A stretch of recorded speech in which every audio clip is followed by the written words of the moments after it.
Hi learners, welcome to I Plus Training Solutions.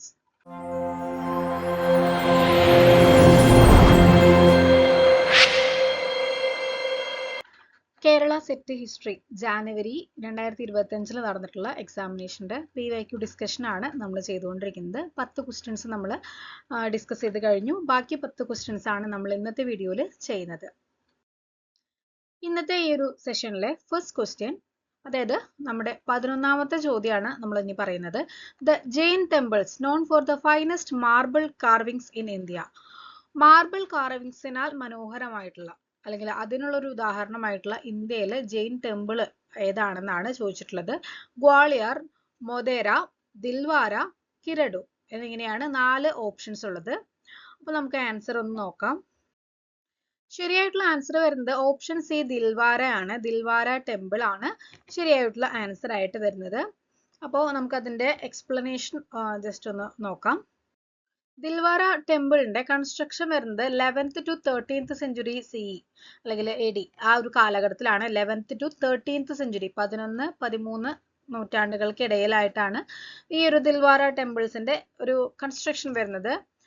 സോലങ്കി style of ആർക്കിടെക്ചറിന്റെ ഒരു example ആണ് ഈ ഒരു ടെമ്പിൾ കൺസ്ട്രക്ഷൻസ് എന്ന് പറയുന്നത്. ഈ Solanki style of architecture Maru Gurjara architecture, Maru Gurjara style of architecture എന്നും അറിയപ്പെടുന്നുണ്ട് കേട്ടോ. അപ്പോൾ ചിലപ്പോ മാരു ഗുർജറ എന്നുള്ള ഒരു പേരായിരിക്കും കാണുക, അതല്ലെങ്കിൽ സോലങ്കി സ്റ്റൈൽ ഓഫ് ആർക്കിടെക്ചർ എന്നായിരിക്കും കാണുക. നമ്മൾ ഈ statement type question assertion type question ഒക്കെ വരില്ലേ. അപ്പോൾ ഗുജറാത്തിലും രാജസ്ഥാനിലും ഈ ടൈം ഫ്രെയിമിൽ, അതായത് 11th to 13th സെഞ്ചുറി ആ ഒരു ടൈം ഫ്രെയിമിന്റെ ഉള്ളിൽ എവോൾവ് ചെയ്ത് വന്നിട്ടുള്ള ഒരു സ്റ്റൈൽ ഓഫ് ആർക്കിടെക്ചർ ആണ് ഈ സോലങ്കി സ്റ്റൈൽ ഓഫ് ആർക്കിടെക്ചർ അല്ലെങ്കിൽ മോരു ഗുർജറ സ്റ്റൈൽ ഓഫ് ആർക്കിടെക്ചർ എന്ന് പറയുന്നത്. ചാലൂക്യ ഡൈനാസ്റ്റിയുടെ അണ്ടറിലാണ് ഇത് ഡെവലപ്പ് ആയിട്ടുള്ളത്. അതുകൊണ്ടാണ് ഇതിന് സോലങ്കി സ്റ്റൈൽ ഓഫ് ആർക്കിടെക്ചർ എന്ന് പറയുന്നത് കേട്ടോ. നെക്സ്റ്റ് സ്ലൈഡിൽ നമ്മൾ ഇതിന്റെ പിക്ചർ കാണിക്കുന്നുണ്ട്. അപ്പോൾ അതിന്റെ ആ ഒരു ആർക്കിടെക്ചറൽ സിഗ്നിഫിക്കൻസ് അല്ലെങ്കിൽ ആ ഒരു ഫീച്ചേഴ്സ് നമുക്ക് അപ്പോൾ പറയാം. Then the temples are famous for their use of very pure white marble and intricate marble carvings. അപ്പോൾ അതിന്റെ മറ്റൊരു ഫീച്ചർ ആണ് പറയുന്നത് വൈറ്റ് മാർബിൾ ആണ് ഇവിടെ യൂസ് ചെയ്തിട്ടുള്ളത്. ദെൻ മാർബിൾ കാർവിങ്സും നമുക്ക് ഇവിടെ കാണാനായിട്ട് സാധിക്കും. These temples have a group of Shvetambara Jain temples located about 2.5 km from Mount Abu. അപ്പോൾ മൗണ്ട് അബുവിൽ നിന്നും ഒരു 2.5 കിലോമീറ്റർ ഡിസ്റ്റൻസിൽ നമുക്ക് കാണാൻ വേണ്ടി സാധിക്കും ധാരാളം ശ്വേതംബര ടെമ്പിൾസ്, അതായത് ദിഗംബരാസ്, ശ്വേതംബരാസ് എന്നിങ്ങനെ 2 സെക്ഷൻസ്, 2 സെക്ടുകൾ ജൈനിസത്തിൽ ഉണ്ടല്ലോ. അപ്പൊ അതിൽ ശ്വേതംബര ജെയിൻ ടെമ്പിൾസ് ആണ് നമുക്ക് ഈ ഒരു ടെമ്പിളിന്റെ ഉള്ളിൽ കാണാൻ വേണ്ടി സാധിക്കുന്നത്. ഇതാണ് ദിൽവാര ടെമ്പിളിന്റെ പിക്ചർ വരുന്നത്. ഫസ്റ്റ് ഫീച്ചർ ആയിട്ട് പറയുന്നത് ശിഖരയാണ്. കർവിലീനിയർ ഷേപ്ഡ് ആയിട്ടുള്ള ശിഖരയാണ് ഒരു ഫീച്ചർ ആയിട്ട്, ഈ ഒരു സോലങ്കി സ്റ്റൈൽ ഓഫ് ആർക്കിടെക്ചറിന്റെ ഒരു ഫീച്ചർ ആയിട്ട് പറയുന്നത്. പിന്നെ ധാരാളം സ്കൾപ്ചേഴ്സ് നമുക്ക് കാണാൻ വേണ്ടി സാധിക്കും, അതായത് കൊത്തുപണികൾ, ശില്പങ്ങൾ ധാരാളം നമുക്ക് ഇതിൽ കാണാൻ വേണ്ടി സാധിക്കും. ദെൻ ധാരാളം പോർച്ചുകൾ കാണാൻ വേണ്ടി സാധിക്കും, അതായത് ഇങ്ങനത്തെ കുറച്ച് ക്യാബിൻസ്. നോക്കൂ, ഇതിന്റെ സെക്കൻഡ് പിക്ചർ ഒന്ന് നോക്കൂ. അതായത് ഇത് കണ്ടോ, ഇതൊരു പോർച്ച്, നമുക്കിതൊരു പോർച്ചായിട്ട് കാണാം. ഓക്കെ, ഇന്റേണലിയും എക്സ്റ്റേണലിയും കണക്റ്റഡ് ആയിട്ടുള്ള പോർച്ചുകൾ നമുക്ക് കാണാൻ വേണ്ടി സാധിക്കും ഈ ഒരു കൺസ്ട്രക്ഷന്റെ ഉള്ളിലായിട്ട്. ദെൻ എൻട്രൻസസ് മറ്റൊരു ഫീച്ചർ ആണ്. സ്റ്റോൺ കാർവ്ഡ് തോരണാസ് നമുക്ക് ഇവിടെ കാണാൻ വേണ്ടി സാധിക്കും, അതായത് ഈ എൻട്രൻസുകളിൽ സ്റ്റോണിൽ കാർവ് ചെയ്തെടുത്തിട്ടുള്ള തോരണങ്ങൾ നമുക്ക് കാണാൻ വേണ്ടി സാധിക്കും. നിങ്ങൾ ഈ ഒരു പിക്ചർ സൂക്ഷ്മമായിട്ട് നോക്കി കഴിഞ്ഞാൽ നിങ്ങൾക്കത് ക്ലിയർ ആയിട്ട് മനസ്സിലാവും. നമ്മൾ സോലങ്കി സ്റ്റൈൽ ഓഫ് ആർക്കിടെക്ചറിന്റെ ഫീച്ചേഴ്സ് ആണ് പറയുന്നത്. അത് ഈ ഒരു ദിൽവാര ടെമ്പിൾ വെച്ചിട്ട് എക്സ്പ്ലെയിൻ ചെയ്യുന്നു എന്ന് മാത്രം.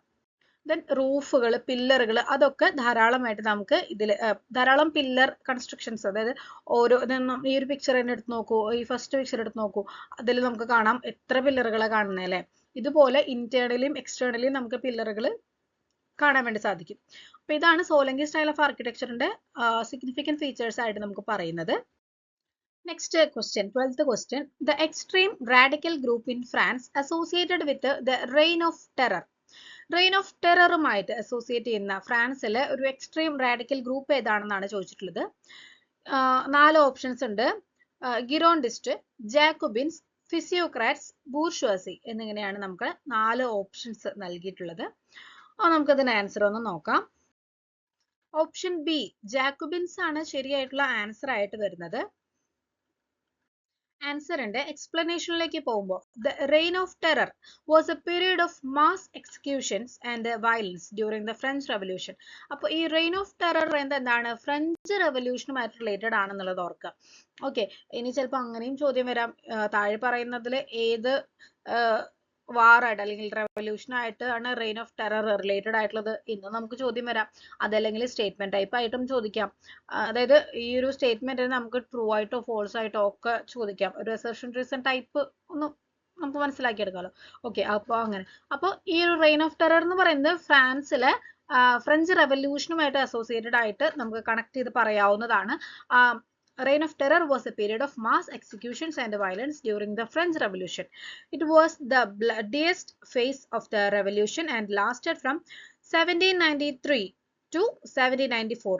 ഒരു വർഷക്കാലത്തോളം നീണ്ടു നിന്നിട്ടുള്ള, അതായത് 1793 മുതൽ 94 വരെയുള്ള ആ ഒരു വർഷക്കാലത്തോളം നീണ്ടു നിന്നിട്ടുള്ള ഒരു ബ്ലഡിയസ്റ്റ് ഫേസ് ആണ്. അതായത് റെവല്യൂഷന്റെ തന്നെ അത്രയും എക്സ്ട്രീമിസ്റ്റ് ഫേസ് ആയിട്ട് നമുക്ക് കൺസിഡർ ചെയ്യാവുന്ന അത്രയും കലാപം നിറഞ്ഞിട്ടുള്ള ഒരു ഫേസ് ആയിരുന്നു റെയിൻ ഓഫ് ടെറർ എന്ന് പറയുന്നത്. ഭീകരവാഴ്ചയുടെ കാലഘട്ടം എന്നാണ് പറയുന്നത് അല്ലെ.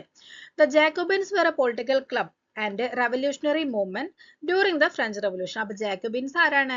ഈ ഒരു ഫ്രഞ്ച് റെവല്യൂഷന്റെ കാലഘട്ടത്തിൽ ഉണ്ടായിരുന്ന ഒരു പൊളിറ്റിക്കൽ ക്ലബ്ബ്, അതുപോലെ തന്നെ ഒരു പൊളിറ്റിക്കൽ ഓർഗനൈസേഷൻ അല്ലെങ്കിൽ ഒരു ക്ലബ് ആയിട്ടാണ് കൺസിഡർ ചെയ്യുന്നത് ഈ ഒരു ജാക്കോബിൻസ് എന്ന് പറയുന്നത്.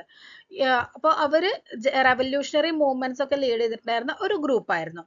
അതേ വേറെ left wing group that supported the overthrow of king Louis 16th and the establishment of a French republic. അപ്പോൾ ഇവര്, അതായത് ഞാനൊന്ന് കണക്ട് ചെയ്ത് പറയാണ്. ആക്ച്വലി അത്രത്തോളം സിമിലാരിറ്റി നമുക്ക് പറയാൻ വേണ്ടി സാധിക്കില്ല എങ്കിൽ കൂടി നമ്മുടെ ഇന്ത്യൻ നാഷണൽ കോൺഗ്രസ്സിൽ സ്പ്ലിറ്റ് വരുന്നുണ്ട് അല്ലേ. അതായത് നമ്മുടെ ഇന്ത്യൻ ഇൻഡിപെൻഡൻസ് മൂവ്മെന്റിന്റെ ഭാഗമായിട്ട് നമ്മുടെ ഇന്ത്യൻ നാഷണൽ കോൺഗ്രസ്സിൽ സ്പ്ലിറ്റ് വരുന്നുണ്ട്. എക്സ്ട്രീമിസ്റ്റുകൾ അതുപോലെ മോഡറേറ്റ്സുകൾ എന്നിങ്ങനെ ഒരു സ്പ്ലിറ്റ് വരുന്നുണ്ടല്ലോ. അതിൽ എക്സ്ട്രീമിസ്റ്റുകളുടെ ഒരു ധർമ്മം എന്തായിരുന്നു, അല്ലെങ്കിൽ അവർ ചെയ്തിരുന്നത് എന്താണ്, ഭയങ്കര എക്സ്ട്രീം ആയിട്ടുള്ള കാര്യങ്ങൾ, ഇങ്ങനെ യുദ്ധം ചെയ്യുക അല്ലെങ്കിൽ തച്ച് തകർക്കുക, അങ്ങനത്തെ കാര്യങ്ങളൊക്കെയാണ് അവർ ചെയ്തിട്ടുണ്ടായിരുന്നത്. അതേപോലെയുള്ള ഒരു എക്സ്ട്രീമിസ്റ്റ് ഗ്രൂപ്പാണ് ഈ റെയിൻ ഓഫ് ടെറർ എന്ന് പറയുന്ന അല്ലെങ്കിൽ ഈ ജാക്കോബിറ്റ്സ് എന്ന് പറയുന്ന ഒരു ഗ്രൂപ്പ്. അപ്പൊ ഇവരുടെ ഒരു കാലഘട്ടം, ഇവരാണ് ഈ ജാക്കോബിറ്റ്സ് ആണ് ഇത്തരത്തിൽ റെയിൻ ഓഫ് ടെററിന്റെ പിന്നിൽ പ്രവർത്തിച്ചിട്ടുണ്ടായിരുന്നത്. അവര് ഭയങ്കര എക്സ്ട്രീം ആയിട്ടുള്ള കാര്യങ്ങളാണ് ചെയ്തിട്ടുണ്ടായിരുന്നത്. Then they were left wing group ആയിരുന്നു that supported the overthrow of king Louis 16 പുറത്താക്കാൻ വേണ്ടിയിട്ട് ഉള്ള കാര്യങ്ങളിൽ സപ്പോർട്ട് ചെയ്തിട്ടുണ്ടായിരുന്ന ഒരു ഗ്രൂപ്പ് കൂടിയായിരുന്നു ഈ ജാക്കോബിൻസ് എന്നുള്ള ലെഫ്റ്റ് വിങ് ഗ്രൂപ്പ്. ലൂയി 16 പുറന്തള്ളുന്നത് എന്തിനാണ്? ഫ്രഞ്ച് റിപ്പബ്ലിക് എസ്റ്റാബ്ലിഷ് ചെയ്യാൻ വേണ്ടിയിട്ടാണ്. They supported individual property rights, universal male suffrage, church autonomy and higher education. അപ്പൊ അവര് മെയിൻലി ചെയ്തിട്ടുണ്ടായിരുന്നത് കിങ് ലൂയി 16 പുറത്താക്കുക, എന്നിട്ട് ഫ്രഞ്ച് റിപ്പബ്ലിക് എസ്റ്റാബ്ലിഷ് ചെയ്യുക എന്നുള്ള ഒരു കാര്യമാണ് കേട്ടോ. മെയിൻലി അവരുടെ ഫോക്കസ്. അതിന് വേണ്ടിയിട്ട് അവര് എക്സ്ട്രീം ആയിട്ടുള്ള കാര്യങ്ങളാണ് ചെയ്തിട്ടുണ്ടായിരുന്നത്. നമ്മുടെ ഇവിടെ മിതവാദികളും അതുപോലെ തന്നെ തീവ്രവാദികളും രണ്ട് തരത്തിലാണ് സ്ട്രഗിൾ ചെയ്തിട്ടുണ്ടായിരുന്നത്, അല്ലെങ്കിൽ സ്ട്രൈക്ക് നടത്തിയിട്ടുണ്ടായിരുന്നത് അല്ലെ. അതേപോലെ തന്നെ ഇവരുടെ ഒരു എക്സ്ട്രീം പവർ യൂസ് ചെയ്തിട്ടാണ് ഈ ജാക്കോബിൻസ് ഫൈറ്റ് ചെയ്തിട്ടുണ്ടായിരുന്നത്. എന്തിനു വേണ്ടിയിട്ട്? അവിടുത്തെ റൂളറിനെ പുറത്താക്കിയിട്ട് അവിടെ ഒരു റിപ്പബ്ലിക്കൻ ഭരണം, ഫ്രഞ്ച് റിപ്പബ്ലിക് എസ്റ്റാബ്ലിഷ് ചെയ്യാൻ വേണ്ടിയിട്ട്. അപ്പൊ ഇവര് പ്രോപ്പർട്ടി റൈറ്റ്സും അതുപോലെ തന്നെ യൂണിവേഴ്സൽ മെയിൽ സഫ്രേജും അതുപോലെ ചർച്ച് ഓട്ടോണമി, ഹയർ എഡ്യൂക്കേഷനും ഒക്കെ തന്നെ പ്രൊമോട്ട് ചെയ്തിട്ടുണ്ടായിരുന്നു കേട്ടോ. നമ്മുടെ 13th ക്വസ്റ്റ്യൻ, 13ാമത്തെ ചോദ്യം, Boston tea party occurred in which year ആണ് ചോദിച്ചിട്ടുള്ളത്. അതായത് ബോസ്റ്റൺ എന്ന സിമ്പിൾ ആയിട്ടുള്ള ഒരു ചോദ്യമാണല്ലേ, വളരെ ഒബ്ജക്റ്റീവ് ആയിട്ടുള്ള ഒരു ചോദ്യമാണ്. ബോസ്റ്റൺ ടീ പാർട്ടി ഒക്യൂർ ചെയ്തിട്ടുള്ളത് ഏത് വർഷമാണ് എന്നുള്ളത് ഞാൻ ക്ലാസ് എടുക്കുമ്പോൾ തന്നെ പറയാറുള്ളതാണ്. നമ്മൾ ഒരു ഇവന്റ് പഠിക്കുമ്പോൾ അതിന്റെ ഇയർ, അതിന് അസോസിയേറ്റ് ചെയ്തിട്ടുള്ള എന്തെങ്കിലും മേജർ ലീഡേഴ്സ് ഉണ്ടെങ്കിൽ അതിന്റെ പ്ലേസ് ഒക്കെ നമ്മളൊന്ന് നോട്ട് ചെയ്യേണ്ടത് അത്യാവശ്യമാണെന്നുള്ളത്. കാരണം ഈ ഇയർ ചോദിക്കുക എന്നുള്ളത് പരമ്പരാഗതമായിട്ട് നമ്മുടെ ഹിസ്റ്ററിയിൽ ചോദിക്കുന്ന ഒരു ടൈപ്പ് ക്വസ്റ്റ്യൻ ആണ്. അതെ, ഇത്തരത്തിൽ ഇയർ ചോദിക്കാത്ത ഒരു ക്വസ്റ്റ്യൻ പേപ്പർ പോലും ഹിസ്റ്ററിയിൽ ഞാൻ കണ്ടിട്ടില്ല. ഏതെങ്കിലും ഒരു ഭാഗത്ത് ഹിസ്റ്ററിയിൽ ഈ ഒരു ഇയർ ഏതെങ്കിലും ഒരു ക്വസ്റ്റ്യൻ എങ്കിലും ഇല്ലാണ്ടിരിക്കില്ല. അത് നമ്മുടെ ചരിത്ര എന്ന ആ ഒരു വിഷയത്തിന്റെ തന്നെ ഒരു കീഴ്വഴക്കാണ്. ഓക്കെ, അപ്പോൾ നമ്മുടെ ഇന്നത്തേതിൽ ഈ ഒരു ഇയർ ചോദിച്ചിട്ടുള്ളത് ബോസ്റ്റൺ ടീ പാർട്ടി നടന്നിട്ടുള്ള വർഷം ഏതാണെന്നാണ്. 4 ഓപ്ഷൻസ് നൽകിയിട്ടുണ്ട്. 1271, 1772, 1773, 1774 എന്നിങ്ങനെയാണ് നമ്മുടെ 4 ഓപ്ഷൻസ് നൽകിയിട്ടുള്ളത്. നമുക്ക് അതിന്റെ ശരിയായിട്ടുള്ള ആൻസർ ഒന്ന് നോക്കാം. ശരിയായിട്ടുള്ള ആൻസർ വന്നിട്ടുള്ളത് ഓപ്ഷൻ സി ആണ്, 1773. നമുക്ക് എക്സ്പ്ലനേഷൻ ഒന്ന് നോക്കുകയാണെന്നുണ്ടെങ്കിൽ 16 ഡിസംബർ 1773 ഈ ഒരു ഇവന്റ് നടക്കുന്നത്. അമേരിക്കൻ കോളനിസ്റ്റ്, അതായത് അമേരിക്കൻ ഇൻഡിപെൻഡൻസിന്റെ ഭാഗമായിട്ട് നടന്നിട്ടുള്ള, അമേരിക്ക കോളനി ആയിരുന്നല്ലോ, ആ കോളനി നമ്മുടെ ഇന്ത്യയെ കോളനി ആക്കിയ പോലെ തന്നെ അമേരിക്കനെയും കോളനി ആക്കിയിട്ടുണ്ടായിരുന്നു ബ്രിട്ടീഷുകാര്. സോ ഈ ഒരു കോളനി വൽക്കരണത്തിൽ നിന്നും രക്ഷപ്പെടാൻ വേണ്ടിയിട്ട്, അല്ലെങ്കിൽ ഈ കോളനിവൽക്കരണത്തെ ഓവർത്രോൺ ചെയ്യാൻ വേണ്ടിയിട്ടാണ് അമേരിക്കൻ പാട്രിയോട്സ്, അമേരിക്കൻ ദേശ സ്നേഹികളെയാണ് പറയുന്നത്. ഓക്കെ, സോ ഈ അമേരിക്കൻ പാട്രിയോട്സ് അല്ലെങ്കിൽ അമേരിക്കൻ കോളനിസ്റ്റുകൾ ആണ് ഈ ഒരു ഇവന്റ് നടത്തിയിട്ടുണ്ടായിരുന്നത്. തേയിലയ്ക്ക് മുകളിൽ അമിതമായിട്ടുള്ള ടാക്സ് ചുമത്തുക, അതുപോലെ തന്നെ തേയിലയുടെ, അതായത് ടീ, അതിന്റെ മൊണോപോളി ഈസ്റ്റ് ഇന്ത്യ കമ്പനി കുത്തകയാക്കി വെച്ചിട്ടുണ്ടായിരുന്ന ആ ഒരു കാര്യത്തിനെ ഒപ്പോസ് ചെയ്യാൻ വേണ്ടി, അതിന് എഗെയിൻസ്റ്റ് ആയിട്ടാണ് ഈ അമേരിക്കക്കാര് ഇത്തരത്തില് ഒരു ഇവന്റ് നടത്തിയിട്ടുണ്ടായിരുന്നത്. അവര് ഈ ബോസ്റ്റൺ ഹാർബറിലേക്ക് ഇത് ഓവർത്തോൺ ചെയ്യാൻ, ഇത് എറിഞ്ഞു കളയാണ് ചെയ്തിട്ടുണ്ടായിരുന്നത്. ഈ ചായല കൊണ്ടുവരുന്ന ആ ഒരു പെട്ടി ഉണ്ടല്ലോ, ആ അങ്ങനെ കാർട്ടൂളുകളായിട്ട് പെട്ടിയായിട്ടാണ് ഇങ്ങനെ തേയിലകൾ ഇങ്ങനെ നമ്മള് കച്ചവടം ചെയ്യാനായിട്ട് ഇങ്ങനെ ബൾക്കായിട്ട് കൊണ്ടുവരണല്ലോ, അത് ഇങ്ങനെ കടലിലേക്ക് എറിയണം. കടലിലേക്ക് ഇങ്ങനെ ബോസ്റ്റൺ ഹാർബറിൽ വെച്ചിട്ടാണ് ഇവര് ഈ ഒരു ബോക്സുകളൊക്കെ തന്നെ എറിഞ്ഞു കളയുന്നത്. ഇത് ലീഡ് ചെയ്തിട്ടുണ്ടായിരുന്നത് സാമുവൽ ആഡംസ് ആണ്, known as the sons of liberty. Okay, അപ്പോൾ അതാണ് ബോസ്റ്റൺ ടീ പാർട്ടിയുടെ ഒരു സമ്മറൈസ് ചെയ്ത് പറയുന്നത്. എന്തായാലും അതിന്റെ ഒരു ഇയർ ഡേറ്റ് ഒന്ന് ഓർമ്മയിൽ വെക്കുക. സാമുവൽ ആഡംസിനെ കുറിച്ചിട്ടും അദ്ദേഹത്തിന്റെ പേര് ഇതിനോട് അസോസിയേറ്റ് ചെയ്തിട്ടൊന്ന് ഓർമ്മയിൽ വെക്കുക. അമേരിക്കൻ ഇൻഡിപെൻഡൻസിന്റെ ഭാഗമായിട്ടാണ് ബോസ്റ്റൺ ടീ പാർട്ടി നടന്നിട്ടുള്ളത്. ഡിസംബർ 16, 1773 ആണ് ഇയർ വരുന്നത്. Next question, 14th question. Who among the following assumed power in England in 1485 in the wake of War of the Roses? War of the Roses എന്നുള്ള ആ ഒരു ഇൻസിഡന്റിന് ശേഷം ഇംഗ്ലണ്ടിൽ 1485 power assume ചെയ്തിട്ടുണ്ടായിരുന്നത് ആരായിരുന്നു എന്നാണ് ചോദിച്ചിട്ടുള്ളത്. 4 ഓപ്ഷൻസ് ഉണ്ട്. House of Lancaster, house of York, earl of Wales, house of Tudors എന്നിങ്ങനെയാണ് 4 ഓപ്ഷൻസ് ഉള്ളത്. നമുക്ക് നോക്കാം. Option D, house of Tudors ആണ് കറക്റ്റ് ആയിട്ടുള്ള ആൻസർ വരുന്നത്. നമുക്ക് പഠിക്കാനുള്ളത് ഹെൻറി ടോഡറിനെ കുറിച്ചിട്ടാണ്. 1457 to 1509 ആണ് അദ്ദേഹത്തിന്റെ പീരീഡ് വരുന്നത്. അദ്ദേഹത്തിന് അറിയപ്പെടുന്ന മറ്റൊരു പേര് ഹെൻറി 7 എന്നാണ്. Became king of England in 1485 after defeating Richard III at the battle of Bosworth field. അപ്പൊ ആ യുദ്ധത്തിന്റെ പേര് ഒന്ന് ഓർമ്മയിൽ വെക്കുക. ബോസ്ഫോർത്ത് ഫീൽഡ് എന്നാണ് ആ ഒരു ബാറ്റിലിന്റെ പേര്. ആ ഒരു ബാറ്റിലിൽ റിച്ചാർഡ് III ഓവർത്രോൺ ചെയ്തിട്ട്, അല്ലെങ്കിൽ അദ്ദേഹത്തിനെ ഡിഫീറ്റ് ചെയ്തുകൊണ്ടാണ് 1485 ഹെൻറി 7th അല്ലെങ്കിൽ ഹെൻറി ടോഡർ അധികാരത്തിലേറുന്നത്. Henry 7 was the first monarch of the Tudor dynasty. Tudor ഡൈനാസ്റ്റിയിലെ ഒരു ഡൈനാസ്റ്റിയുടെ പേരാണ് ടോഡർ ഡൈനാസ്റ്റി. അതിലെ ഫസ്റ്റ് മൊണാർക്ക് ആയിട്ട് അറിയപ്പെടുന്നത് ആരാണ്? ഹെൻറി ടോഡർ അല്ലെങ്കിൽ Henry 7 The War of Roses were a series of civil wars in England from 1455 to 1487. War of roses നമ്മൾ നേരത്തെ പറഞ്ഞു, ക്വസ്റ്റ്യനിൽ കണ്ടിട്ടുണ്ടാവില്ല എന്താണ് ഈ വാർ ഓഫ് റോസസ് എന്ന് പറയുന്നത് എന്നുള്ളത്. ഈ ഒരു വാർ ഓഫ് റോസസ് എന്ന് പറയുന്നത് ഒരു സീരീസ് ഓഫ് സിവിൽ വാർസ് ആണ്. 1455 to 1487 വരെയാണ് ഇതിന്റെ ഒരു കാലഘട്ടം. ഈ ഒരു കാലഘട്ടത്തിന്റെ ഉള്ളിൽ ഇംഗ്ലണ്ടിൽ നടന്നിട്ടുണ്ടായിരുന്ന സിവിൽ വാറിനെയാണ് നമ്മൾ വാർ ഓഫ് റോസസ് എന്ന് അറിയപ്പെടുന്നത്. The wars were fought between the House of York and the House of Lancaster for control of the English throne. അപ്പൊ എന്തിനു വേണ്ടിയിട്ടാണ്? ഇംഗ്ലീഷ് കിരീടധാരിക്ക് വേണ്ടിയിട്ടുള്ള, അല്ലെങ്കിൽ ആ ഒരു ക്രൗണിന് വേണ്ടിയിട്ടാണ് ഈ ഒരു യുദ്ധം നടന്നിട്ടുണ്ടായിരുന്നത്. ആരൊക്കെ തമ്മിലായിരുന്നു? ഹൗസ് ഓഫ് യോർക്ക് അതുപോലെ തന്നെ ഹൗസ് ഓഫ് ലാൻസെസ്റ്റർ തമ്മിലാണ് ഈ ഒരു യുദ്ധം നടന്നിട്ടുണ്ടായിരുന്നത്. പക്ഷെ ഇവരെ ഓവർത്രോൺ ചെയ്തിട്ട് ഹെൻറി ടോഡർ ആണ് ശരിക്കും 1485 ടോഡർ ഡൈനാസ്റ്റിയാണ് അവിടുത്തെ ഒരു അധികാരം പിടിച്ചെടുക്കുന്നത്. Next question, 15th question. The Pieta is a work of sculptures at St. Peter's Basilica, Vatican. By whom? അപ്പോൾ പിയാത്ത എന്ന് പറയുന്ന വർക്ക്, സെന്റ് പീറ്റേഴ്സ് ബസിലിക്കയിലുള്ള പിയാത്ത എന്ന് പറയുന്ന സ്കൾപ്ചറൽ വർക്ക്സ് ആരാണ് ചെയ്തിട്ടുള്ളത് എന്നാണ് ചോദിച്ചിട്ടുള്ളത്.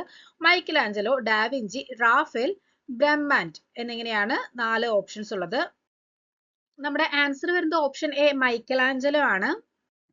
ഇറ്റാലിയൻ സ്കൾപ്ചറിസ്റ്റും അതുപോലെ തന്നെ പെയിന്ററുമായിരുന്നു മൈക്കൽ ആഞ്ചലോ. നമ്മൾ റിനൈസൻസ് കാലഘട്ടം പഠിച്ചപ്പോൾ അതിൽ മൈക്കൽ ആഞ്ചലോയുടെ വർക്ക്സിനെ കുറിച്ചിട്ടൊക്കെ നമ്മൾ പഠിച്ചിട്ടുണ്ടായിരുന്നു. നമുക്ക് അതിന്റെ കുറച്ചുകൂടി അപ്പോൾ അഡീഷണൽ ഡീറ്റെയിൽസ് നോക്കുമ്പോൾ മഡോണ ഡെല്ല പിയാത്ത എന്നാണ് ഇതിന്റെ ഫുൾ നെയിം വരുന്നത്.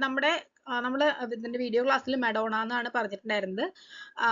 അപ്പോൾ ഈ മഡോണ എന്നും അറിയപ്പെടുന്നുണ്ട് ഈ ഒരു വർക്ക്, മഡോണ എന്നും അതുപോലെ തന്നെ പിയാത്ത എന്നും അറിയപ്പെടുന്നുണ്ട്, അല്ലെങ്കിൽ മഡോണ ഡെല്ല പിയാത്ത എന്നും അറിയപ്പെടുന്നുണ്ട് കേട്ടോ. അപ്പോൾ ഇതിന്റെ ഒരു പീരീഡ് വരുന്നത് 1498 to 1499 ആണ്. ഈ സ്കൾപ്ചറിന്റെ തീം എന്താണ്? പരിശുദ്ധ കന്യാമറിയം, അതായത് വെർജിൻ മേരി തന്റെ മകന്റെ ഡെഡ് ബോഡി ഇങ്ങനെ കയ്യിൽ പിടിച്ചിട്ടിരിക്കുന്ന ആ ഒരു സീനാണ്, ആ ഒരു തീമാണ് ഇവിടെ പോർട്രേറ്റ് ചെയ്തിട്ടുള്ളത്. ഞാനിവിടെ പിക്ചർ കൊടുത്തിട്ടുണ്ട്, പിക്ചർ നോക്കി അത് മനസ്സിലാക്കാവുന്നതാണ്.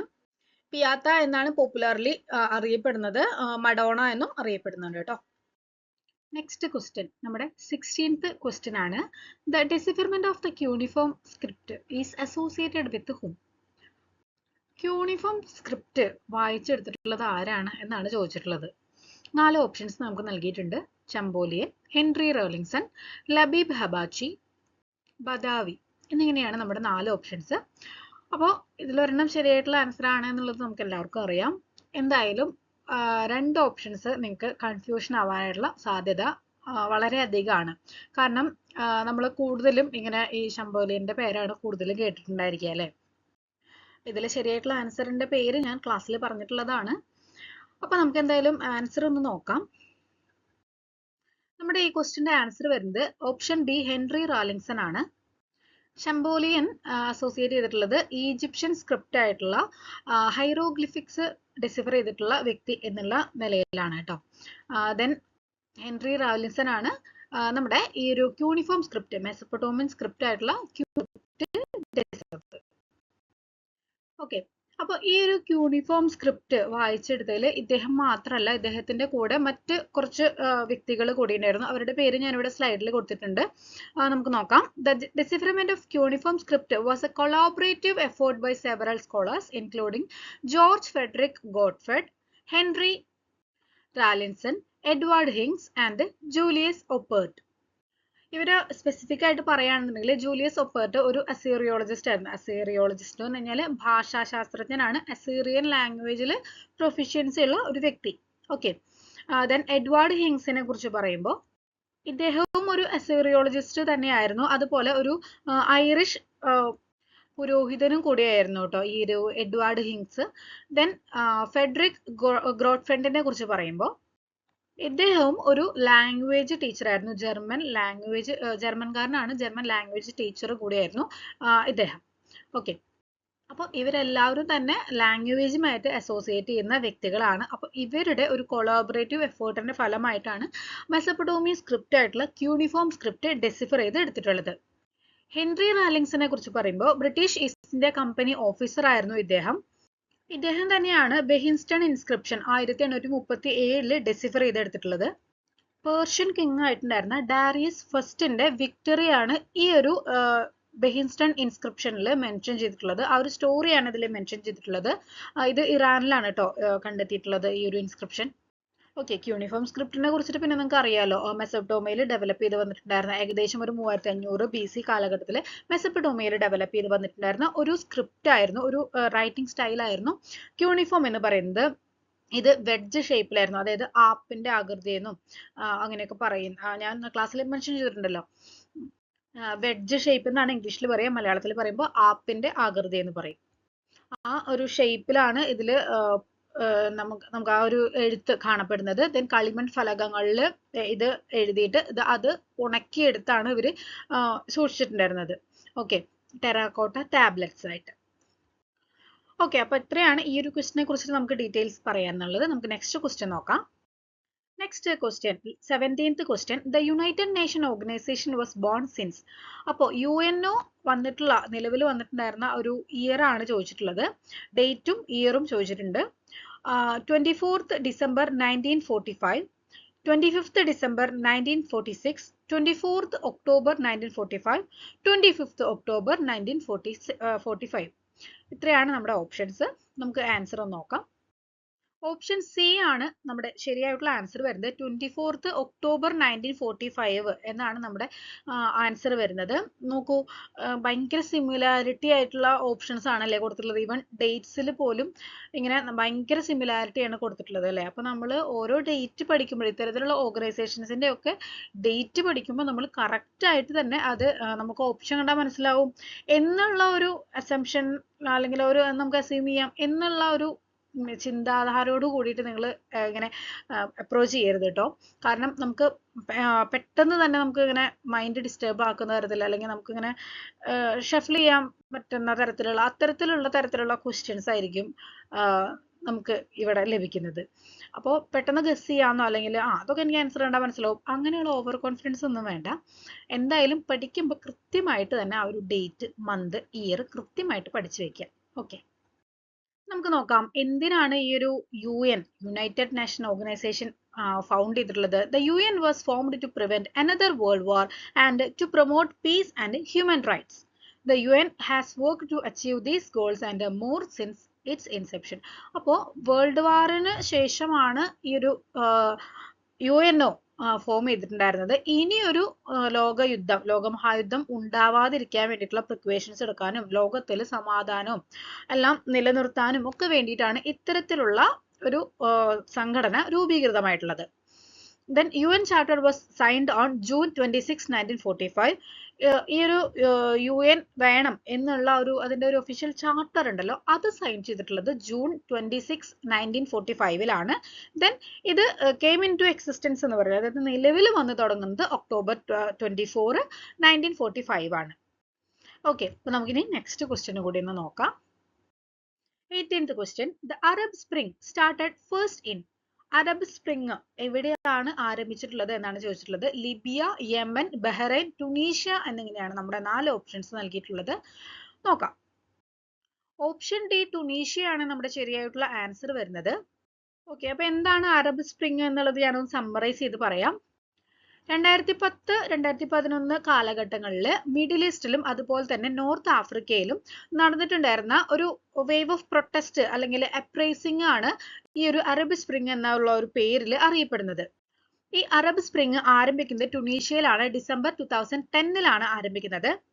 When a street vendor set himself on fire to protest police seizing his vegetable stand. അപ്പോൾ അദ്ദേഹത്തിന്റെ വെജിറ്റബിൾ സ്റ്റാൻഡ് സീസ് ചെയ്തതിന്, അതായത് കണ്ടുകെട്ടിയതിന് പ്രതിഷേധമായിട്ട് ഇദ്ദേഹം തീയിലെടുത്ത് ചാടിയിട്ടാണ് ഈ ഒരു പ്രൊട്ടസ്റ്റ് ആരംഭിക്കുന്നത്. The Arab Spring toppled the governments of Tunisia, Egypt, Libya and Yemen. The protest led to significant political transformations in these countries. The protest also led to civil wars in some countries such as Libya, Syria and Yemen. അപ്പോൾ ഇത് ആരംഭിക്കുന്നത് ടുണീഷ്യയിലാണ് എന്നുള്ളത് ഓർക്കുക. 2010-11 കാലഘട്ടങ്ങളിൽ ആയിട്ടാണ് ഈ ഒരു Arab spring നടന്നിട്ടുള്ളത്. 2010 ഡിസംബറിൽ ഒരു സ്ട്രീറ്റ് വെൻഡർ, ഒരു തെരുവ് കച്ചവടക്കാരൻ, അദ്ദേഹത്തിന്റെ വെജിറ്റബിൾ സ്റ്റാൻഡ് പോലീസ് സീസ് ചെയ്തതിന് അഗെയിൻസ്റ്റ് ആയിട്ട് ഒരു പ്രൊട്ടസ്റ്റ് എന്ന നിലയിലാണ് ഈ ഒരു അറബ് സ്പ്രിങ് ആരംഭിക്കുന്നത്. ദെൻ ഈ ഒരു അറബ് സ്പ്രിങ്ങിന്റെ ഭാഗമായിട്ട് ടുണീഷ്യ, ഈജിപ്ത്, ലിബിയ, യമൻ എന്നീ സ്ഥലങ്ങളിലും കൂടി ഇത് വ്യാപിച്ചിട്ടുണ്ടായിരുന്നു. ഈ ഒരു പ്രൊട്ടസ്റ്റ് വഴി സിഗ്നിഫിക്കന്റ് ആയിട്ടുള്ള ചേഞ്ചസ് രാജ്യങ്ങൾക്ക് സംഭവിച്ചിട്ടുള്ളതായിരുന്നു. ഓക്കെ, 19th question നോക്കുമ്പോൾ the region which had never been colonized by the Europeans during the time of scramble for Africa. Scramble for Africa എന്നുള്ള ടേം നമുക്ക് വളരെ ഫെമിലിയർ ആണ്. നമ്മുടെ സിലബസിൽ ഈ കറക്റ്റ് പേരിൽ തന്നെ കൊടുത്തിട്ടുണ്ട്, ഈ ഒരു ടൈറ്റിൽ തന്നെ കൊടുത്തിട്ടുണ്ട് അല്ലെ, സ്ക്രാമ്പിൾ ഫോർ ആഫ്രിക്ക എന്നുള്ളത്. ഓക്കെ, അപ്പൊ ഈ ഒരു സ്ക്രാമ്പിൾ ഫോർ ആഫ്രിക്ക എന്ന് പറയുന്ന ആ ഒരു കാര്യം നടക്കുന്ന സമയത്ത് യൂറോപ്യൻസ് കോളനൈസേഷൻ ചെയ്യാത്ത ഒരു റീജിയൻ ഏതാണെന്നാണ് ചോദിച്ചിട്ടുള്ളത്. ലൈബീരിയ, ഈജിപ്ത്, നൈജീരിയ, സൊമാലിയ എന്നിങ്ങനെയാണ് നമ്മുടെ 4 ഓപ്ഷൻസ് നൽകിയിട്ടുള്ളത്. നമുക്ക് നോക്കാം. ശരിയായിട്ടുള്ള ആൻസർ വരുന്നത് ഓപ്ഷൻ എ, ലൈബീരിയ ആണ്.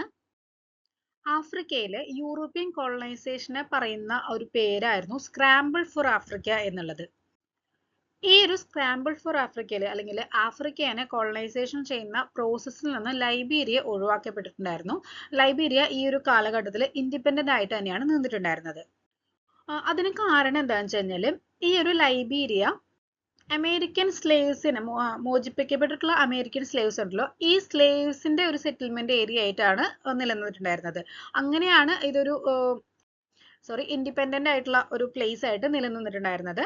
സോ അതുകൊണ്ട് തന്നെ ലൈബീരിയക്ക് അമേരിക്കൻ അല്ലെങ്കിൽ യുണൈറ്റഡ് സ്റ്റേറ്റ്സുമായിട്ട് ഒരു നല്ലൊരു ബന്ധം തന്നെ ഉണ്ടായിരുന്നു. സോ അതുകൊണ്ടാണ് യൂറോപ്യൻ കോളനൈസേഷന്റെ പാർട്ടായിട്ടുള്ള സ്ക്രാമ്പിൾ ഫോർ ആഫ്രിക്കയിൽ നിന്ന് ഈ ഒരു ലൈബീരിയനെ എക്സ്ക്ലൂഡ് ചെയ്തിട്ടുണ്ടായിരുന്നത്. ഓക്കെ, നമ്മുടെ 20th ക്വസ്റ്റ്യൻ ഒരു മാച്ച് ദ ഫോളോയിങ് ക്വസ്റ്റ്യൻ ആണ്. ഇന്നത്തെ ഈ ഒരു സെഷനിലെ ലാസ്റ്റ് ക്വസ്റ്റ്യൻ ആണ് കേട്ടോ ഇത്.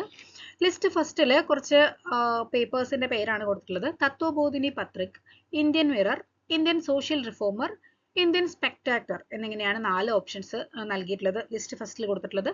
ഇതിനെ ലിസ്റ്റ് സെക്കൻഡുമായിട്ട് മാച്ച് ചെയ്യാനാണ് നമ്മളോട് പറഞ്ഞിട്ടുള്ളത്. ലിസ്റ്റ് സെക്കൻഡിൽ ഈ തന്നിട്ടുള്ള പേപ്പേഴ്സിന്റെ ഫൗണ്ടേഴ്സിന്റെ പേരാണ് കൊടുത്തിട്ടുള്ളത്. നടരാജൻ, ദേവേന്ദ്രനാഥ് ടാഗോർ, കേശബ് ചന്ദ്ര സെൻ, ബഹ്റാംജി മൽബാറി എന്നിങ്ങനെയാണ് 4 ഓപ്ഷൻസ് ഉള്ളത്. നമുക്ക് നോക്കാം. ഇത് നമ്മൾ നേരത്തെ തന്നിട്ടുള്ളതിന്റെ ഓപ്ഷൻ കോഡാണ്. ആ ഒരു സ്ലൈഡിൽ അറേഞ്ച് ചെയ്യാൻ പറ്റാത്തതുകൊണ്ടാണ് ഞാനിത് ഇവിടേക്ക് എടുത്ത് എഴുതിയിട്ടുള്ളത്. അപ്പോൾ നിങ്ങൾ ഇതിന്റെ ഒരു ആൻസർ ഒന്ന് മനസ്സിലാക്കി വെക്കുക. എന്തായാലും നിങ്ങൾ ആൻസർ ഒക്കെ കണ്ടിട്ടുണ്ടായിരിക്കും. ഓക്കെ, അപ്പൊ നമുക്ക് ഇതിന്റെ ആൻസർ ഒന്ന് നോക്കാം. ഓപ്ഷൻ എ ആണ് ശരിയായിട്ടുള്ള ആൻസർ ആയിട്ട് വരുന്നത്. നിങ്ങൾക്ക് ആ കോഡ് പരിശോധിച്ച് നോക്കാവുന്നതാണ്. നമുക്ക് ഇതിന്റെ എക്സ്പ്ലനേഷൻ ഒന്ന് നോക്കാം. എക്സ്പ്ലനേഷനിലേക്ക് പോകുമ്പോൾ നമുക്ക് നോക്കുമ്പോൾ തത്വബോധിനി പത്രിക ഇതൊരു ബംഗാളി ലാംഗ്വേജ് ജേണലാണ്. That was published from Calcutta.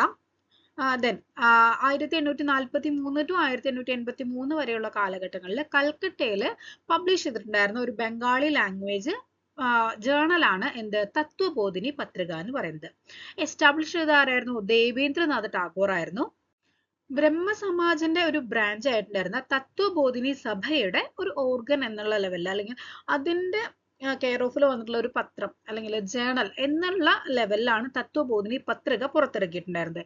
അപ്പോൾ ബ്രഹ്മസമാജത്തിന്റെ ഒരു ബ്രാഞ്ചാണ് തത്വബോധിനി സഭ എന്നുള്ളത് നമുക്കറിയാം. അതിന്റെ കെയർ ഓഫിൽ വന്നിട്ടുള്ളതാണ് തത്വബോധിനി പത്രിക. പീരീഡ് ഏതായിരുന്നു? 1843 to 1883 വരെയായിരുന്നു ഇതിന്റെ ഒരു കാലഘട്ടം എന്ന് പറയുന്നത്. അതായത് ഈ ഒരു ജേണൽ പബ്ലിഷ് ചെയ്തിട്ടുണ്ടായിരുന്ന കാലഘട്ടം കൽക്കട്ടയിലാണ് പബ്ലിഷ് ചെയ്തിട്ടുണ്ടായിരുന്നത്. ബംഗാളി ലാംഗ്വേജിലുള്ള ജേണലാണ്. ദേവേന്ദ്രനാഥ് ടാഗോർ ആണ് പബ്ലിഷ് ചെയ്തിട്ടുണ്ടായിരുന്നത്. ഓക്കെ, ഇനി നെക്സ്റ്റ് കേശബ് ചന്ദ്ര സെൻ ആണ് Indian mirror news paper found ചെയ്തിട്ടുണ്ടായിരുന്നത്. ഇദ്ദേഹവും ബ്രഹ്മസമാജിലെ ഒരു മെമ്പർ ആയിരുന്നു. ബ്രഹ്മസമാജം എസ്റ്റാബ്ലിഷ് ചെയ്ത ആരായിരുന്നു? രാജാറാം മോഹൻ റോയ് ആയിരുന്നു അല്ലെ ബ്രഹ്മസമാജ് എസ്റ്റാബ്ലിഷ് ചെയ്തിട്ടുണ്ടായിരുന്നത്. ഓക്കെ, ഇന്ത്യൻ സോഷ്യൽ റിഫോമർ എന്ന് പറയുന്നത് ഒരു വീക്ക്ലി പീരിയോഡിക്കൽ ആയിരുന്നു, അല്ലെങ്കിൽ ഒരു വീക്ക്ലി ന്യൂസ് പേപ്പർ എന്ന് വേണമെങ്കിൽ നമുക്ക് പറയാം. ഇത് പബ്ലിഷ് ചെയ്തിട്ടുണ്ടായിരുന്നത് കെ നടരാജൻ ആയിരുന്നു. 1890 കെ നടരാജൻ അഥവാ കാമാക്ഷി നടരാജൻ ആയിരുന്നു ഇത് പബ്ലിഷ് ചെയ്തിട്ടുണ്ടായിരുന്നത്. 1890 കെ നടരാജനാണ് ഈ ഒരു പേപ്പർ എഡിറ്റ് ചെയ്തിട്ടുണ്ടായിരുന്നത്. ദെൻ 1936 ഈ പേപ്പർ എഡിറ്റ് ചെയ്തിട്ടുണ്ടായിരുന്നത് മിസ്റ്റർ എസ് നടരാജൻ ആയിരുന്നു കേട്ടോ. ഇനീഷ്യൽ മാത്രമേ മാറുന്നുള്ളൂ. ഓക്കെ, പേര് തന്നെയാണ്. 2 വ്യക്തികളാണ് കേട്ടോ. കെ നടരാജനാണ് ഫൗണ്ട് ചെയ്യുന്നത്. ഇനീഷ്യൽ ശ്രദ്ധിച്ചോളൂ, കെ നടരാജൻ. 1890 അതായത് 1890 ഈ ഒരു ഇന്ത്യൻ സോഷ്യൽ റിഫോമർ എന്ന് പറയുന്ന വീക്ക്ലി ന്യൂസ് പേപ്പർ പബ്ലിഷ് ചെയ്യുന്നത്, ഫൗണ്ട് ചെയ്യുന്നത്. ദെൻ മിസ്റ്റർ എസ് നടരാജൻ ആണ് 1936 മുതൽ ഇത് എഡിറ്റ് ചെയ്യുന്നത്. മദ്രാസിലാണ് ഇത് ആക്ച്വലി 1890 പബ്ലിഷ് ചെയ്യുന്നത്. ദെൻ ബഹ്റാംജി മൽബാറിനെ കുറിച്ച് പറയുമ്പോൾ ഇന്ത്യൻ സ്പെക്ടാക്ടർ എന്നുള്ള ന്യൂസ് പേപ്പർ ഫൗണ്ട് ചെയ്തിട്ടുള്ളത് അദ്ദേഹമാണ്. അദ്ദേഹം ഒരു സോഷ്യൽ റിഫോമറും ഒരു ജേർണലിസ്റ്റുമായിരുന്നു. കൽക്കട്ടയിൽ 1874 to 1875 ആ ഒരു കാലഘട്ടത്തിൽ പബ്ലിഷ് ചെയ്ത് തുടങ്ങിയിട്ടുണ്ടായിരുന്ന ഒരു മന്ത്ലി മാഗസീൻ ഒക്കെ ആയിരുന്നു ഈ ഒരു ഇന്ത്യൻ സ്പെക്ടാക്ടർ എന്ന് പറയുന്നത്. ഓക്കെ, അപ്പോൾ ഇത്രയാണ് നമ്മുടെ ഇന്നത്തെ ഈ ഒരു ക്ലാസ്സിൽ നമ്മൾ ഇൻക്ലൂഡ് ചെയ്തിട്ടുള്ള ക്വസ്റ്റ്യൻസ് എന്ന് പറയുന്നത്. നമ്മൾ 10 ക്വസ്റ്റ്യൻസ് ആണ് ഇന്ന് എടുത്തിട്ടുണ്ടായിരുന്നത്. മുന്നേ നമ്മൾ 10 ക്വസ്റ്റ്യൻസ് ഡിസ്കസ് ചെയ്തിട്ടുണ്ടായിരുന്നു. ഞാൻ കുറേശ്ശെ ആയിട്ട് ഡിസ്കസ് ചെയ്യുന്നത് നിങ്ങൾ ഇതിനോടൊപ്പം തന്നെ അത് പഠിച്ചു പോകാൻ വേണ്ടിയിട്ടാണ്. ഇത്തവണത്തെ സെറ്റ് ക്വാളിഫൈ ആവാൻ സാധിച്ചിട്ടില്ലെങ്കിൽ കൂടി നെക്സ്റ്റ് സെറ്റ് എക്സാമിന് നമ്മൾ ഇപ്പോഴേ തന്നെ പ്രിപ്പറേഷൻ തുടങ്ങുകയാണ് വേണ്ടത് അല്ലേ. സോ എല്ലാവരും കൃത്യമായിട്ട് തന്നെ ക്വസ്റ്റ്യൻസ് അതിൻ്റെ ആൻസർ എക്സ്പ്ലനേഷൻ ഒക്കെ വെച്ച് തന്നെ പഠിക്കാനായിട്ട് PYQ ഒക്കെ ഇമ്പോർട്ടൻ്റ് ആണ് കേട്ടോ. അപ്പോൾ അത് പഠിച്ചാൽ നമുക്ക് കുറേയധികം പോയിന്റ്സ് നമുക്ക് സ്ട്രെയിറ്റ് ആയിട്ട് നമുക്ക് നമ്മുടെ മൈൻഡിലേക്ക് കയറും. ഓക്കെ, അപ്പോൾ എല്ലാവരും കൃത്യമായിട്ട് പഠിക്കാനായിട്ട് ശ്രദ്ധിക്കുക. Thank you.